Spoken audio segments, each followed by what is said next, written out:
Good morning বন্ধুরা, আমি সুশোভন ফিরে এলাম একটি নতুন ব্লগ নিয়ে। আর আপনারা দেখছেন আমার চ্যানেল মাই ক্রিয়েটিভ ব্লগস। বন্ধুরা, আজকে আমরা যাচ্ছি হায়দ্রাবাদ বাবার ট্রিটমেন্ট করাতে। তো আপনারা আমি ফুল জার্নি দেখাবো। তো আমরা এখন এই মুহূর্তে টোটোর জন্য ওয়েট করছি। তো আপনারা আমার ব্লগের সাথে থাকুন আর দেখতে থাকুন আমাদের চ্যানেল মাই ক্রিয়েটিভ ব্লগস। বন্ধুরা, দেখতে পাচ্ছেন এখানে ট্রেনে নিয়ে যাওয়ার জন্য কিছু খাবার আমরা প্রিপারেশন করেছি, যেমন ফ্রাইড রাইস আছে আর ডাল ভরা রুটি। ইতিমধ্যে আমাদের টোটো হাজির হয়ে গেছে আর মা অলরেডি উঠে বসে গেছে টোটোতে। তো আমরা এখন যাচ্ছি কুমারটুলি স্টেশন। ওইখান থেকে আমরা ধরবো কোলফিল্ড এক্সপ্রেস। আমরা যাব হাওড়া। হাওড়া থেকে আমরা ধরবো সাঁতরাগাছি জাংশনের জন্য ট্রেন, প্লাস সাঁতরাগাছি থেকে আমরা ধরবো হায়দ্রাবাদ চারলাপাল্লি ট্রেন। কুমারটুলি স্টেশন। আর এবার আমরা এখান থেকে ডাইরেক্ট সাঁতরাগাছি। এখানে সব লাইন লেগে আছে, দেখতে পাচ্ছেন গাইস। বন্ধুরা দেখতে পাচ্ছেন টিকিট হয়ে গেছে আমাদের। আমরা এখান থেকে হাওড়া যাব, হাওড়া থেকে সাঁতরাগাছি ট্রেন ধরবো। ওখান থেকে আমরা ডাইরেক্ট টিকিট কেটে নিলাম ভায়া হাওড়া করে। এবার চলুন আমরা যাচ্ছি। ট্রেন হচ্ছে কোলফিল্ড এক্সপ্রেস। বন্ধুরা, আমরা ট্রেনে অলরেডি চেপে গেছি আর এখন আমরা বরাবর ব্রিজ পার হচ্ছি, দেখতে পাচ্ছেন। এটা আমরা হাওড়ায় নেমে তারপরে আমরা দেখাবো। বন্ধুরা, আমরা ফাইনালি হাওড়া পৌঁছে গেছি আর আমরা এবার ধরবো হাওড়া সাঁতরাগাছি লোকাল। ওইখান থেকে আমাদের হায়দ্রাবাদের সামনে দেখতে পাচ্ছেন দুরন্ত দাঁড়িয়ে আছে। আমরা এখন আছি স্টেশনে।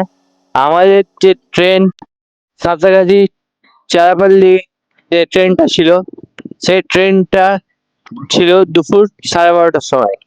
কিন্তু আমরা সাঁতরাগাছি স্টেশন পৌঁছবার আগেই আমাদের মেসেজ দেওয়া হয় যে ট্রেনটি রাত 9টায় রিশিডিউল করা হয়ে যায়।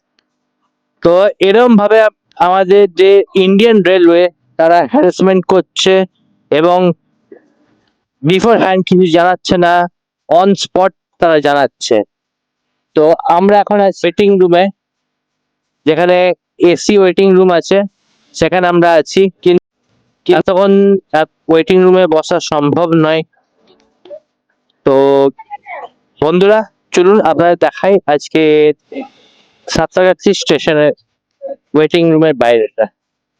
গাইস দেখতে পাচ্ছেন এখানে একটা ইঞ্জিন মডেল রাখা আছে এখানে। আর সামনে দেখতে পাচ্ছেন এটা হচ্ছে আস্থা রেলকোচ রেস্টুরেন্ট। তো আমরা একটু সামনের দিকে এগোই। গাইস দেখতে পাচ্ছেন রেস্টুরেন্টটা একদম রেলওয়ের মতন।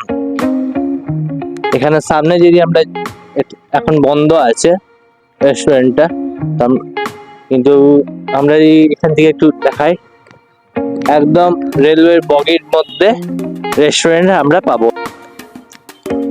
আর এই হচ্ছে সাঁতরাগাছি স্টেশন।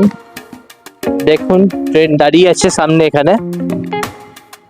তো আমার কোশ্চেন হচ্ছে, আমার একটাই প্রশ্ন হচ্ছে, এটাই হচ্ছে ইন্ডিয়ান রেলওয়ের ব্যবস্থা? যারা প্যাসেঞ্জাররা আছে তাদের যে অসুবিধা, সে অসুবিধার ক্ষতিপূরণ কে দেবে? হ্যাঁ, ইন্ডিয়ান রেলওয়ে নিয়মে যদি কোনো গাড়ি লেট করে, সেই গাড়ি যদি টাইম পার হয়ে যায়, 3 ঘন্টার পর যদি কোনো প্যাসেঞ্জার ক্যান্সেল করে টিকিট, তাকে ফুল রিফান্ড দেওয়া হয়। কিন্তু যে টাইমটা যে প্যাসেঞ্জারের খেলো, তার ড্যামারেজ কে দেবে? এটাই হচ্ছে আমার প্রশ্ন ইন্ডিয়ান রেলওয়ে আর আপনাদের কাছে। তো সাথে থাকুন আমাদের ব্লগে।